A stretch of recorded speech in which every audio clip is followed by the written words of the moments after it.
আসসালামু আলাইকুম, welcome back to my channel এটা আমাদের স্কুল। আজকে তোমাদের সাথে আলোচনা করব দ্বিতীয় প্রান্তিক মূল্যায়ন 2024 শ্রেণী পঞ্চম, বিষয় বাংলাদেশ ও বিশ্ব পরিচয় প্রশ্ন নিয়ে।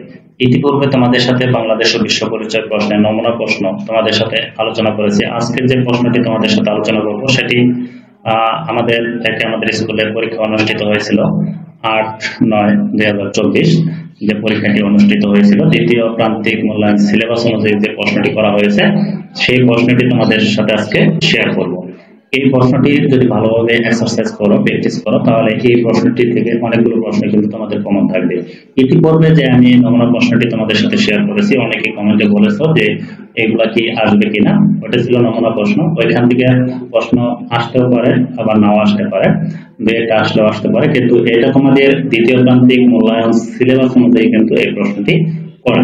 তোমরা যদি এই প্রশ্নটি ভালোভাবে প্র্যাকটিস করো তাহলে এই প্রশ্নগুলো থেকে অনেকগুলো প্রশ্ন কিন্তু তোমাদের কমন থাকবে আশা করি।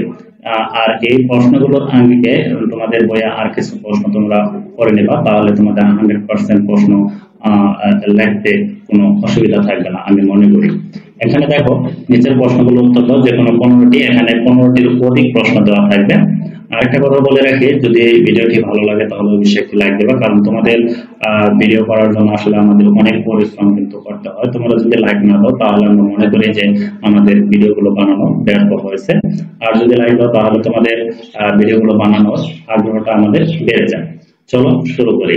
দেখো নিচের প্রশ্নগুলো উত্তর দাও, যে কোনো 15টি, এখানে 15টির অধিক প্রশ্ন তোমাদের দেওয়া থাকবে, এখান থেকে 15টি প্রশ্ন তোমাদের আনসার করতে হবে। দেখো 1 নম্বর প্রশ্ন হচ্ছে পরিবারের উপর, এখানে উপর হবে, উপর অধিক জনসংখ্যার দুটি প্রভাব লিখো। দুর্যোগের দুটি মানব শ্রেষ্ঠ কারণ লিখো। এরপর দুর্যোগের দুটি প্রাকৃতিক কারণ লিখো। খাবার দুটি ফলাফল লিখো। এরপর হচ্ছে বাংলাদেশের জলবায়ু পরিবর্তনের 3টি কারণ লিখো। জলবায়ু কাকে বলে? নদী ভাঙনের দুটি মানব শ্রেষ্ঠ কারণ লিখো। অটিস্টিক শিশুর দুটি বৈশিষ্ট্য লিখো। নারী অধিকার লঙ্ঘনের দুটি উদাহরণ লিখো। জাতিসংঘ কখন মানবাধিকারকে স্বীকৃতি দেয়? কারা অন্যের স্পর্শে আটকে ওঠে? এরপর দেখো নারী নির্যাতনের দুটি কারণ লিখো। বেগম রোকেয়া সম্পর্কে দুটি বাক্য লিখো। কত তারিখ আন্তর্জাতিক নারী দিবস পালন করা হয়? বেগম রোকেয়া কত সালে ভাগলপুরে বালিকা বিদ্যালয় প্রতিষ্ঠা করেন? এরপর প্রাথমিক চিকিৎসা বাক্সের 4টি সরঞ্জামের নাম লিখো। রাষ্ট্রের প্রতি আমাদের দুটি কর্তব্য লিখো। অগ্নিকাণ্ড থেকে রক্ষা পাওয়ার জন্য আমাদের কি করতে হয়? এখানে তোমাদের 15 থেকে 15টির অধিক মানে 20টি প্রশ্ন দিতে পারে, সেখান থেকে তোমাদের 15টি আনসার করতে হবে, ঠিক আছে। এরপর দেখো 2 নম্বর তোমাদের থাকবে শূন্যস্থান, সঠিক শব্দ দিয়ে শূন্যস্থান পূরণ করো। এখানে তোমাদের দেওয়া আছে জাতিসংঘের তথ্য মতে বাংলাদেশের প্রায় 10 লক্ষ মানুষ দেশ। মানুষের মৌলিক চাহিদার মধ্যে অন্যতম হচ্ছে দেশ। বাংলাদেশের অসংখ্য দেশ রয়েছে।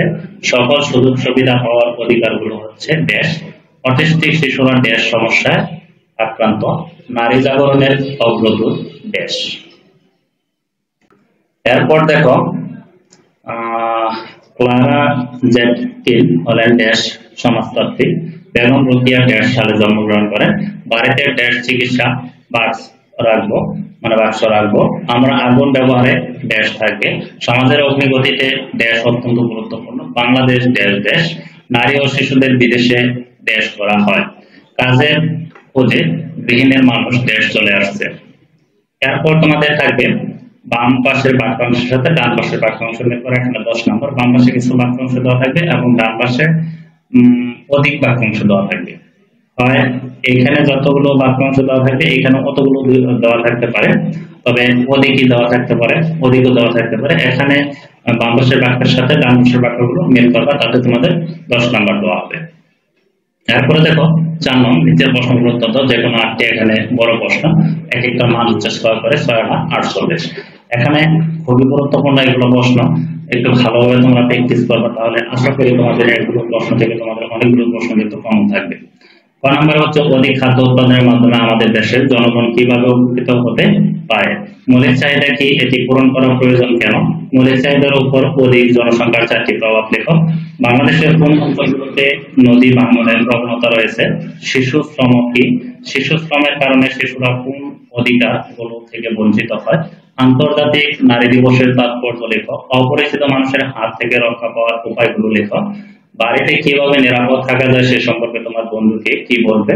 বাংলাদেশের কোন অঞ্চলগুলোতে খরা বেশি হয়। জলবায়ু পরিবর্তনের ক্ষতিকর প্রভাবগুলো লেখো। সমাজকে সুন্দর ও সুশৃঙ্খল রাখতে আমাদের কিছু দায়িত্ব আছে, দায়িত্বগুলো নিচে উল্লেখ করো। এই ছিল তোমাদের দ্বিতীয় প্রান্তিক মূল্যায়নের সিলেবাস অনুযায়ী যে প্রশ্নটি, অরিজিনাল প্রশ্নটি আমাদের স্কুলে যে প্রশ্নটি করা হয়েছে সেই প্রশ্নটি তোমাদের সাথে শেয়ার করলাম। এই প্রশ্নটি যদি ভালোভাবে প্র্যাকটিস করো তাহলে আশা করি এই প্রশ্নগুলো থেকে তোমাদের অনেকগুলো প্রশ্ন কিন্তু কমন থাকবে।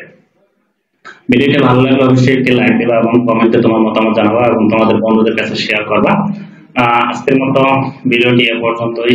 ভালো থেকো, সুস্থ থেকো, আল্লাহ হাফেজ।